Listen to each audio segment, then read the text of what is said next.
From December 1st to December 24th, I will be posting daily videos. Each day, I will be making a different quilt block with you guys. I will get up, walk the dog, get myself a cup of tea and pick a quilt block.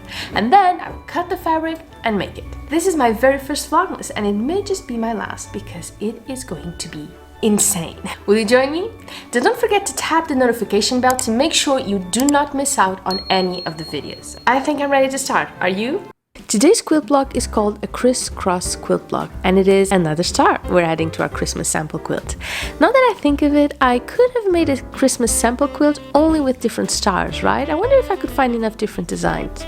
Well, maybe for next year's Vlogmas. Quick reminder that if you want to know about the materials, the tools, and the filming gear I used for this video, you can check out the links in the description.